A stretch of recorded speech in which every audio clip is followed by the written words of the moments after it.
قرآن کیا کہتا ہے؟ ان لوگوں میں انا پیدا ہو گئی، ہم نے ان کو علم، یہودیوں کو علم پر بھی دنیا میں دنیا کا علم بھی دیا، دین کا علم بھی دیا، اور داؤد اور سلیمان علیہ السلام کے ذریعے دنیا میں ان کی خلافتیں قائم ہوئی، تو بجائے اللہ کے شکر گزار بننے کے تکبر سے کھوپڑی آؤٹ ہونا بولو شروع۔ اللہ سے کوئی نہیں لڑ سکتا۔ جب تکبر آئے گا آپ کے اندر، بجائے اس کے کہ آپ اللہ کا شکر ادا کرو، بہت بڑے حصے پر یہودیوں نے حکومت کی ہے، ایسے ایسے پیغمبر اللہ نے یہودیوں کو دیے جو نہ عیسائیوں کے حصے میں آئے نہ مسلمانوں کے حصے، یعنی کثرت کے اعتبار سے اتنے زیادہ۔ ہمیں اللہ نے سید الانبیاء دیے محمد صلی اللہ علیہ وسلم، ہم پر سب سے زیادہ احسان ہے، لیکن کثرت کو دیکھا جائے تو جتنے کثرت سے پیغمبر یہودیوں کے پاس آئے، اتنی کثرت سے پیغمبر کسی اور قوم کے پاس نہیں آئے۔ پھر اللہ نے داؤد اور سلیمان علیہ السلام کے ذریعے ان کو بڑی بڑی حکومتیں دیں، بیت المقدس ان کا مرکز بنا، لیکن اللہ کا شکر گزار بننے کے بجائے تکبر سے کھوپڑی آؤٹ ہونا شروع ہو گئی۔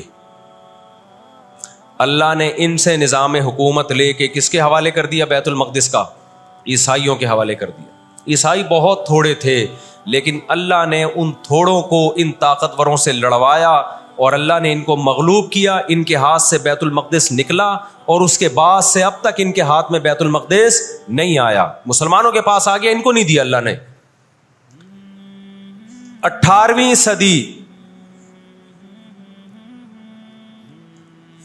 صدی کے شروع میں، 17ویں صدی کے اینڈ میں، سن 1900 کی بات کر رہا ہوں میں، 1901 1902 کی، اس سے بھی کچھ ٹائم پہلے، یہ دنیا میں بکھرے ہوئے تھے، دنیا میں کسی کو ان سے دشمنی نہیں، لیکن دنیا میں جہاں بھی گئے کبھی ایسا نہیں ہوا کہ انہوں نے سازشیں ترک نہ کی ہوں۔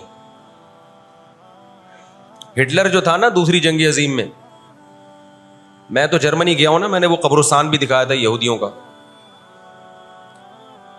ہٹلر نے یہودیوں پہ بہت زیادہ ظلم کیا، جو بالکل غلط کیا۔ ہم اس ظلم کو کبھی بھی حوصلہ افزائی نہیں کرتے، دیگوں میں اٹھا اٹھا کے زندہ ڈال دیا کرتا تھا۔ ہم اس عمل میں ہٹلر کی بالکل بھی حوصلہ افزائی نہیں کرتے، اس عمل کو اپریشیٹ نہیں کرتے، لیکن اس نے ایک تاریخی الفاظ کہے تھے، اسے پتا تھا دنیا مجھے برا کہے گی بعد میں کہ لاکھوں یہودی مار دیے میں نے۔ اس نے کہا میں چاہتا تھا سب کو قتل کر دیتا، ایک بھی زندہ نہ چھوڑتا، لیکن کچھ میں زندہ چھوڑ کے جا رہا ہوں، تاکہ دنیا جب مجھے یاد کرے گی نا کہ یہودی ظالم تھا، تو دنیا کو پتا چلے گا کہ میں نے ان کو قتل کیوں کیا، کچھ چھوڑ کے جا رہا ہوں۔ یہ چین سے نہیں بیٹھیں گے، دیکھنا کرتے کیا ہیں یہ۔ آج ہٹلر زندہ ہوتا، ہٹلر اگر آج زندہ ہوتا، دنیا کہتی کہ تو بندہ ٹھیک نہیں تھا لیکن بات ٹھیک کر کے گیا ہے۔ جیسے مشرف بندہ ٹھیک نہیں تھا لیکن بات، اس نے کہا نا دنیا کس کی زبان مانتی ہے؟ ڈنڈے کی، بات ٹھیک کر کے گیا ہے۔ اور میں آپ لوگوں کو بھی کہتا ہوں، آپ کا گھر بھی ایک چھوٹی سی ریاست ہے، گھر میں آپ کا روب ہوگا تو صحیح چلے گا گھر، روب نہیں ہے تو بھی دماغ سے نکال دو کہ میں محبت اور امن شانتی کے ساتھ گھر صحیح چلے گا۔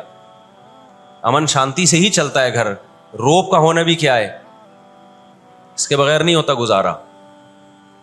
سمجھتے ہو کہ نہیں؟ تو اللہ نے آدمی کو آدمی اس لیے بنایا ہے کہ اس کا تھوڑا روب رہے گھر کے اندر، روب ختم تو گھر سے بڑی مصیبت پھر کوئی نہیں ہے۔ دنیا بھی اسی اصول پہ چلتی ہے۔ تو 17ویں صدی کے آخر میں ان کو خیال ہوا کہ ہم اتنے سکون سے بیٹھے ہوئے ہیں، اب تک دنیا میں کچھ الٹا پلٹا ہوا کیوں نہیں ہے؟ ان کو خیال ہوا یہودیوں کو۔ قرآن نے ان کے بارے میں کیا کہا؟ ضربت علیہم الذلہ، ہم نے ان پر ذلت کو دے مارا ہے۔ آپ کو پتا ہے کہ یہود کا لفظ اتنی بڑی گالی دنیا کے لیے بن گیا تھا۔ ایران میں بہت زیادہ یہودی ہیں، پتا ہے آپ کو؟ اسرائیل کے بعد سب سے زیادہ یہودی ایران میں ہیں، لیکن انہوں نے اپنا نام ایران میں یہود نہیں رجسٹرڈ کروایا، کلیمی رجسٹرڈ کروایا ہوا ہے موسیٰ کلیم اللہ کی نسبت سے۔ کیوں؟ ان کو پتا ہے کہ یہود کا لفظ دنیا میں کیا بن چکا ہے؟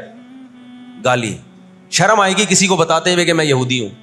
اس لیے ایران میں انہوں نے اپنے آپ کو رجسٹرڈ کس نام سے کروایا ہے؟ کلیمی کہتے ہیں ان کو. میں مانتا ہوں سارے یہودی ایسے نہیں ہوتے, میں نے پہلے وضاحت کر دی, ہمیں یہودیوں سے دشمنی نہیں ہے, کیونکہ قرآن جہاں یہودیوں کی برائی بیان کرتا ہے وہاں قرآن یہ بھی کہتا ہے لیسوا سواء, سارے ایک جیسے نہیں ہیں. قرآن اعتدال سے بات کرتا ہے, سارے ایک جیسے نہیں ہیں, لیکن جتنا شر اور فساد اس قوم میں ہے قرآن کہتا ہے کہ اتنا دنیا میں کسی اور قوم میں نہیں ہے. لَتَجِدَنَّ أَشَدَّ النَّاسِ عَدَاوَةً لِلَّذِينَ آمَنُوا الْيَهُودَ, اللہ کہتے ہیں تم مسلمانوں کا سب سے بڑا دشمن دنیا کی جتنی قومیں ہیں ان میں سب سے بڑا دشمن کس کو پاؤ گے؟ یہود کو پاؤ گے. اس کے بعد مشرکین کو پاؤ گے, اور اسلام کے سب سے زیادہ قریب تم کس کو پاؤ گے؟ نصارہ کو, عیسائیوں کو پاؤ گے.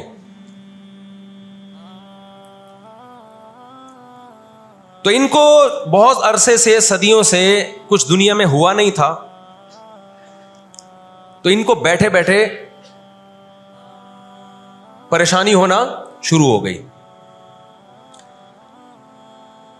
چند ان کے فسادی لوگ جمع ہوئے اور انہوں نے کہا کہ بھئی دنیا میں ہر قوم کے پاس ایک ملک ہے, ہر مذہب کے پاس ایک ملک ہے, تو ہمارے پاس بھی ہونا چاہیے. حالانکہ یہ بات ہی غلط ہے, دنیا میں ہر قوم کے پاس ملک نہیں ہے. دنیا میں لاکھوں قومیں ہیں, ملک تھوڑی لاکھوں ہیں. پاکستان میں کتنی قومیں ہیں؟ سرائکی ہے, پنجابی ہیں, اردو ہیں, پٹھان ہیں, بلوچی ہیں. اگر قومیت کی بیس پہ ملک بنانا شروع کر دیں پھر تو ایک ایک انچ کے ملک وجود میں آئیں گے. پھر سرائکیوں میں جائیں گے تو سرائکیوں میں 20 قومیں ہیں, پٹھانوں میں جائیں گے پٹھانوں میں 40 قومیں نکلیں گی, مہاجروں میں جائیں گے ان میں صدیقی الگ ہے, ہاشمی الگ ہے, 20 قسم کے, بہاری الگ ہے. وہ تو قوم در قومیں بڑھتی چلی جائیں گی. انہوں نے کہا دنیا میں ہر مذہب کے پاس ایک ملک ہے. حالانکہ یہ بات بھی, سکھوں کے پاس کوئی الگ ملک ہے؟ کوشش کر رہے ہیں وہ بنانے کی, لیکن اب تک کی رپورٹ کے مطابق نہیں ہے. بہت ساری دنیا میں مذہب ہے جن کے پاس کوئی کنٹری. مذہب کی بیس پہ حکومت دنیا میں 3 قوموں نے کی ہے, مذہب کی بیس پہ, جو آسمانی مذاہب ہیں, یہود, عیسائی اور مسلمان. پہلی جنگ عظیم ختم ہونے والی تھی, دنیا امن و امان کی طرف آ رہی تھی, ان کو وہ دنیا کا امن پسند نہیں آیا. انہوں نے جناب طے کیا کہ ہمیں ایک ملک ملنا چاہیے. ان کے بڑے بیٹھے, کسی نے کہا افریقہ میں ہونا چاہیے, کسی نے کہا فلاں جگہ ہونا چاہیے, کسی نے کہا فلاں جگہ ہونا چاہیے.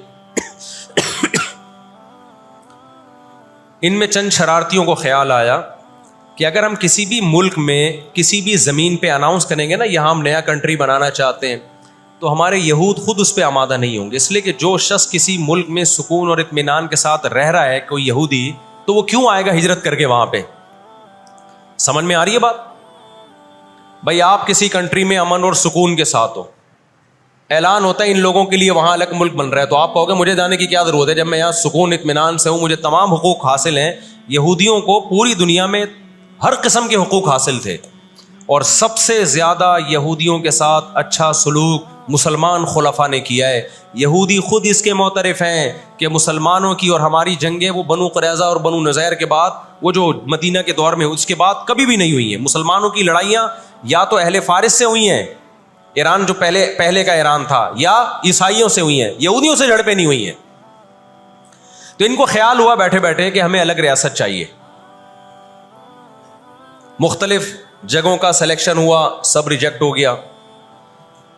تو صہیونیوں کو خیال آیا کہ اگر ہم بیت المقدس کا نعرہ لگاتے ہیں کہ ہمیں بیت المقدس دوبارہ چاہیے, یہ ہمارے آباء و اجداد کا وطن ہے, تو الگ ریاست کا منجن بہترین طریقے سے بک سکتا ہے. مذہبی لوگ جہاں لوگوں کو صحیح گائیڈ کرتے ہیں, خوب سمجھ لو مذہب کے نام کا منجن بھی مذہب میں ہی بکتا ہے.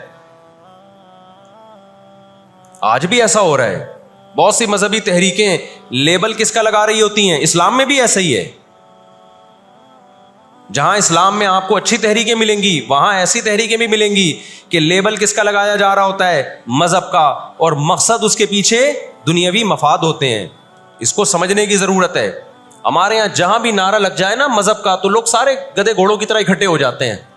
یہ نہیں دیکھتے کہ اس کے پیچھے اس کے مقاصد کیا ہیں.